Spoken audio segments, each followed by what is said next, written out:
Hello students, मैं सुभागी शर्मा आप सभी का स्वागत करती हूं अपने चैनल हिंदी परिचय में। आज मैं 10th क्लास सीबीएसई हिंदी का कोर्स ए शुरू करने जा रही हूं। इस चैनल को बनाने का मेरा बस एक ही उद्देश्य है कि मैं आपके हिंदी के डाउट्स को बहुत अच्छी तरह क्लियर कर सकूं और आपको सारी चीज़ें पढ़ते से ही याद हो जाएं, पढ़ते वक्त ही आपको सब कुछ मेमोराइज़ हो जाए और आपको कोई एक्स्ट्रा एफ़र्ट्स ना करने पड़ें। तो देर ना करते हुए वीडियो स्टार्ट करते हैं, लेकिन उससे पहले अगर आपने मेरे चैनल को सब्सक्राइब नहीं किया है तो प्लीज़ इसे सब्सक्राइब कर लें। आज हम आपकी पाठ्य पुस्तक का पार्ट 1 जिसका नाम है सूरदास के पद उसके बारे में पढ़ेंगे। लेकिन उससे पहले हम सूरदास जी के जीवन काल के बारे में थोड़ा सा जान लेते हैं।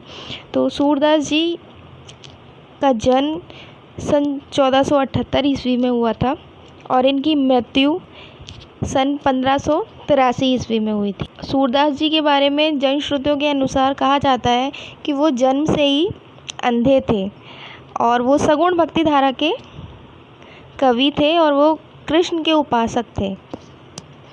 और जैसा कि अब आप लोगों के दिमाग में एक बात आई होगी कि सगुण भक्ति धारा का मतलब क्या होगा। तो सगुण यानी कि जो ईश्वर को मानने वाले होते हैं उन व्यक्तियों को सगुण भक्ति धारा के अंतर्गत रखा जाता है। तो आइए अब हम इस पाठ का सार समझ लेते हैं। तो सूरदास जी द्वारा रचित जो सूरसागर के भ्रमर गीत हैं, ये जो पद हैं उन्हीं से लिए गए हैं, जो कि आपकी पाठ्य पुस्तक में संकलित है। तो इसके पाठ के सार के बारे में जान लेते हैं हम। श्री कृष्ण के ब्रज से मथुरा चले जाने का वर्णन है।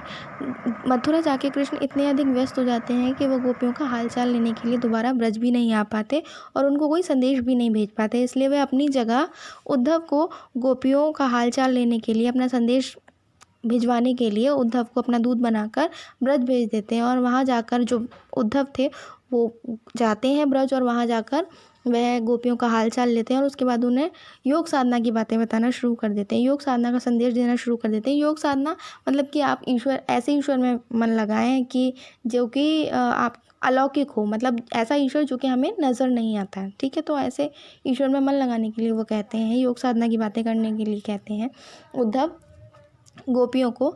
लेकिन जो गोपियाँ थीं वो उद्धव की ये सारी बातें सुन के और अधिक व्यथित हो जाती हैं, दुखी हो जाती हैं और वह उद्धव को भला बुरा कहने लगती हैं। उनको परव्यंग करते हुए कहते हैं कि उद्धव आप तो बहुत भाग्यवान हैं, आप कहने को तो कृष्ण के साथ रहते हैं लेकिन फिर भी आप कृष्ण प्रेम से अछूते हैं, कृष्ण के प्रेम बंधन से मुक्त हैं। लेकिन हम आपकी तरह नहीं हो सकते, हम कृष्ण से बहुत अधिक प्रेम करते हैं। इसलिए आपकी जो योग साधना की बातें हैं ऐसे मनुष्यों को जाके, ऐसे लोगों को जाकर दीजिए जिनके मन अस्थिर है, यानी चक्री के समान है, क्योंकि हमारा मन तो पहले से स्थिर है, कृष्ण में रमा हुआ है। इसलिए हमें आपकी इन योग साधनाओं की बातों की बिल्कुल भी ज़रूरत नहीं, क्योंकि आपकी योग साधना की बातें एकदम कड़वी ककड़ी के समान है। जब हम सुनते हैं तो हमें ऐसा लगता है जैसे हमने मुंह में कोई कड़वी ककड़ी रख ली हो।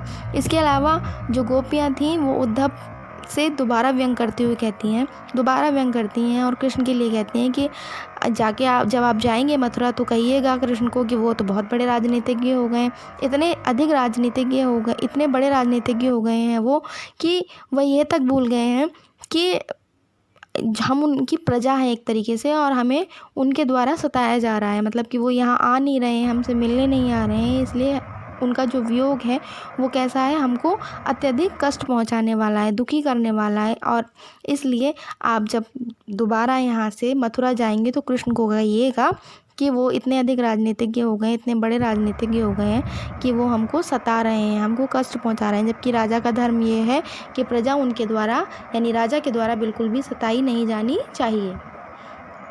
इसी के साथ यहाँ पाठ का सार समाप्त होता है। अगला वीडियो मैं कल अपलोड करूँगी। अगर आपको मेरा वीडियो पसंद आया हो तो इसे लाइक, शेयर और सब्सक्राइब करना ना भूलें। धन्यवाद।